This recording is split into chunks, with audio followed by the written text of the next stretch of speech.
Hey, welcome to the podcast. I'm Joel, here with Dad. And I'm Rick, and welcome. Glad you're here today. Yeah. What's on the topic for today, Joel? Well, this whole year, the theme is conquering mountains in life, and it's February. So I thought, okay, what happens in February? Valentine's Day. So classic, I think most churches focus on. So I thought we'll talk about the mountains we face in relationships. Okay. And the first thing that came to mind was the other day I was Googling something, and I put in, how do I know if, and you know how Google predicts what you think is you're going to say? It says, I'm being rejected. It filled that in. And Oh, I was seriously? Like, I thought, what a weird thing. How do I know if I'm being rejected? As soon as you put that in, that's the first thing that came up. And I thought, that's bizarre because I literally never even think about that. But apparently enough people have asked that Google predictive text inserted it. And it got me thinking about how we've talked about this before. I wrote a whole book called Fully You, where I talked about kind of the three fears that everyone has. One is of abandonment, the other is of rejection, the other is of humiliation. And we usually have one that we're super sensitive to. For me, it's humiliation or embarrassment. I don't even think about rejection. But you've told me before that rejection's a big one for you. And I actually, the more people I work with, I think rejection's probably, it's related to the connection corner. So we have these three basic needs: security, connection, and empowerment. The fear when you don't get security is of abandonment. The fear for people in the connection corner is of rejection. And the fear for people in empowerment corner, which is mine, is fear of being embarrassed or not having control. I thought, let's talk about rejection, because first of all, I literally never think as someone rejecting me, but I know a lot of people feel that way. They're always kind of evaluating. I call them relational hypochondriacs, where they're always like, hey, we good, man? We good? We good? You looked at me weird when I said that. You didn't respond fast enough. Are we good? Are we good? So you're more familiar. I think you're more would be probably consider yourself in that connection corner, meaning rejection is a sensitive thing for you. Yeah. So talk about that. How do you know if you're being rejected? Well, I'm. You Google it and see what comes up. That's right. Apparently, that's what a lot of people do.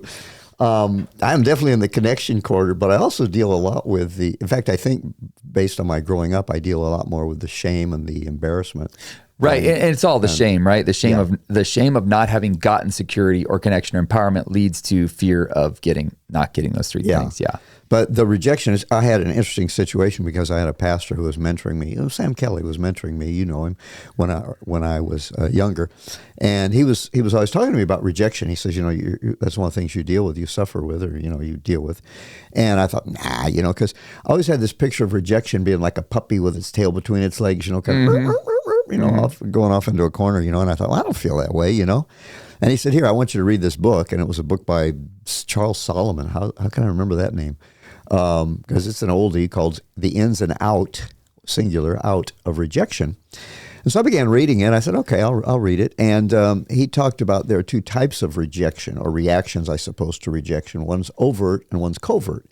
And the overt is that little puppy, and you probably know people that like that. They're always, are we okay? And they kind of slink off into, like a little doggy with his tail between his legs. If you swat him with a paper, that's the relational hypochondriac, I call them. They're always worried that something's sick in the relationship. And so they're always kind of, and so that's like the overt rejection. He said those who deal with rejection covertly, or covert rejection, they kind of come out with more of a, I'm going to reject you before you can reject me. That's the covert one. That's the covert. Yeah, it's kind of hidden. In other so words, overt is you run away when you feel rejected. Covert is I'm going to reject you. You respond outwardly. Covert, you are rejecting them. And so he says, so if you use phrases like this, well, who needs them anyway? I just thought, oh my goodness, boy, bingo. Because at that point in my life. Now I'm feeling guilty because I think that all the time. Okay. Maybe I do have rejection issues. Well, your father, he didn't treat you very well, So it's that idea. That's not narcissism. Who needs them anyway? Well, it may be, but he was saying that can be that you're messed up in all kinds of ways. Well, it can be an indication. Aren't we all? Because what you're saying is, I don't feel like they're going to accept me, so I'm going to reject them first. I don't need their acceptance. I don't need that. And that was something that I had dealt with a lot at the time, And again, I thought it was just, I thought it was healthy when I was 20 years old, I don't need anybody else's acceptance or anything like that. But it really wasn't. And so anyway, the way out, of course, is forgiving those that have hurt you. And he was saying the reason he knew that I was dealing with rejection, is because I came from a broken family. My father had left, and I'm thinking, I didn't even know the guy. It's interesting, and I don't think I had a big problem with it because my mom did a great job of not focusing on it.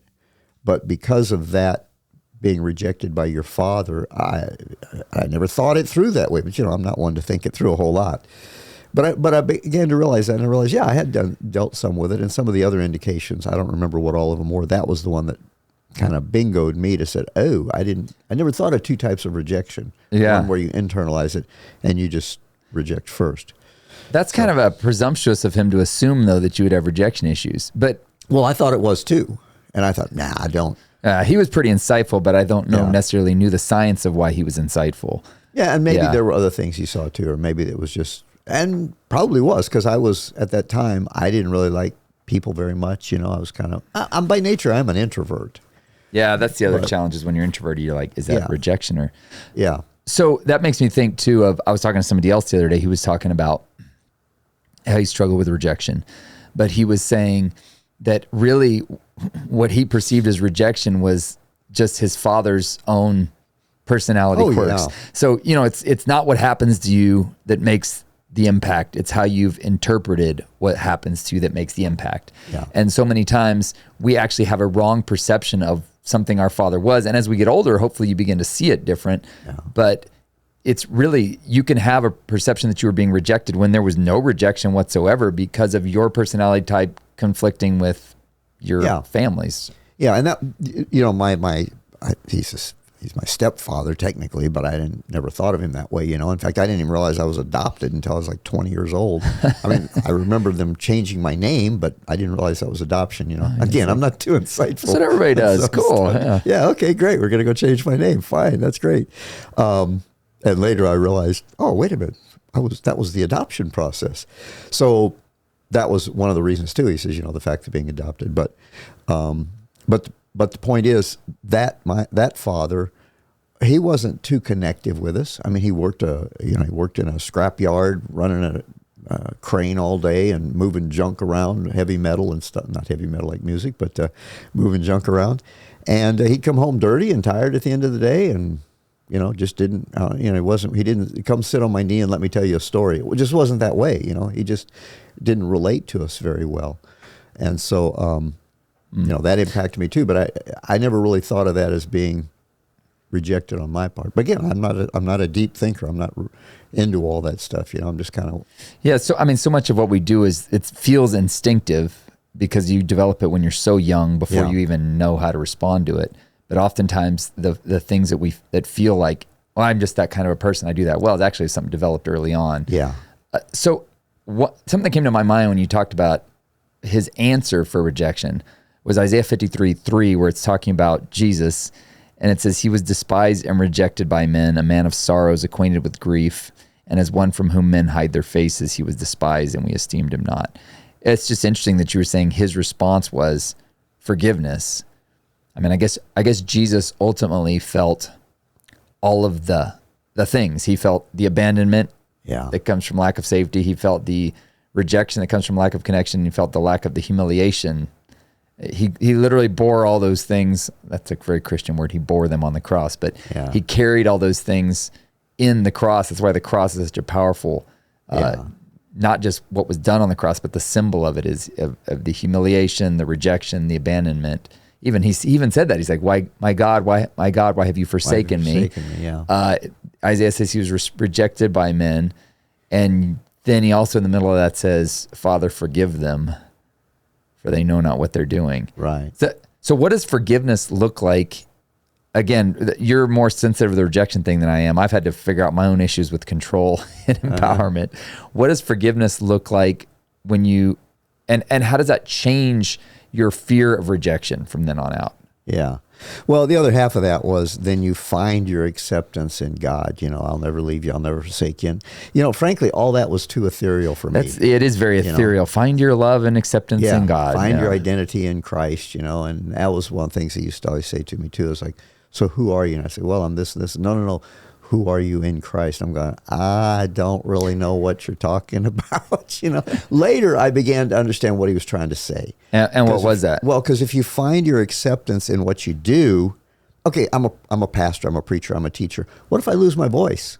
Mm-hmm. Then all of a sudden, I'm a nobody. I lose who I am. I lose my identity. So if my identity is in what I do, I work with my hands. Well, I break my hands. I can no longer work with my hands. Am I a nobody? Am I a nothing? So you've got to find your identity in something that's more permanent than what you do. So as a young guy, that didn't make much difference to me. Later, I understood what he was talking about, but that's never been a real big problem with me, is trying to find my identity in some activity or some action. So it wasn't something that really related to me. But as far as the forgiveness goes, you recognize that, I would say, like in this case, that your father had his own problems, stuff he was struggling with as well. That helps me. If I can understand that somebody else is dealing with difficulties, then it gives me more of a compassion for them. And one of the things, again, this fellow Sam Kelly, who one of the things he said to me that helped me the most was, he told me this. He said, everybody is insecure. And if you'll start with that understanding, okay, my dad was insecure. Yeah, that's true. If you start with that understanding and then try to figure out, why did they behave that way? And if you understand there's a foundation of, they were insecure in themselves. I don't care how old they are. I don't care how blustery. I said, what about this guy? He says that's how he covers his insecurity, with the big blustery, but everybody's insecure, which we're insecure because we've fallen. We know we're not what we should be. God created us to be something more, and we know we're not living up to that standard. And so within us, even though you may deny God, there's an insecurity that you realize, I am not what I'm supposed to be. I am a failure. And so if you start with that base of insecurity, then that helps me when I'm trying to forgive somebody to realize, okay, they're doing, and this isn't terribly biblical, they're doing the best they can in the situation they're in. I mean, that goes against the idea of... Well, I mean, that's grace, though. Yeah, it is. I mean, it's giving grace for they're in the human it's going against predicament I'm in. The initial sin. What's that thing called? Total depravity. Total depravity. It goes original sin. But most of us, most of good people are, and there's no such thing as a good person. I know theologically. What is a good person? Yeah, okay, there's none good but God. Okay. But the point is, most people are doing the best they can in their broken, fallen, insecure state. So that helps me a lot to forgive people who, as you know, I've been stabbed in the back. You've been stabbed in the back quite a bit by people. And if you realize that, who needs them anyway, though? Yeah, who needs them anyway? Well, that is one way to deal with it. But the other way to deal with it, and that doesn't bring forgiveness. Who needs them anyway? Yeah. That's just casting them into the trash heap, which sometimes you want to do. But if you realize, look, they're insecure, they're broken, they're failed, they're doing the best they can, and they're a mess. Okay, then I can go, I'm a mess too. We're in this together. I don't know. It helps me it helps me have compassion for them. So you're forgiving them for not respecting you or giving you your value as a human being, but recognizing that they may not have the capacity to give you the value that you have. Only God recognizes fully. Really, that's the amazing thing about God. He is the only one that recognizes our fullest potential. Yeah. And he puts people around us to help us rise up to that, which I think helps with the rejection thing. So like, I'm just guessing because rejection is not my thing, but I'm guessing like, so if you're always worried about what do people think of me, people's approval, it doesn't matter as long as you've got God's approval. Yeah, and again, that's kind of, I don't know. You don't like that? I mean, it's true. Again, I don't know. Yeah, it's totally true, but it's kind of like the little girl who, lightning was flashing and she went running into her mom and dad and she was scared and they said, Jesus is in there with you. And she goes, you go sleep with Jesus. I want to stay here with Daddy. I need Jesus in the flesh. We need something a little more flesh than just, this God, this ethereal God loves me, so I feel accepted. Ultimately, that's true, but still, I don't know. It, like I said, it just helps me to realize we're all in this together. We're all a mess. This person is probably doing the best they can, like me, doing the best I can. I hurt people. And so I just move on, forgive, leave it in the hands of the Lord, and he takes care of it somehow.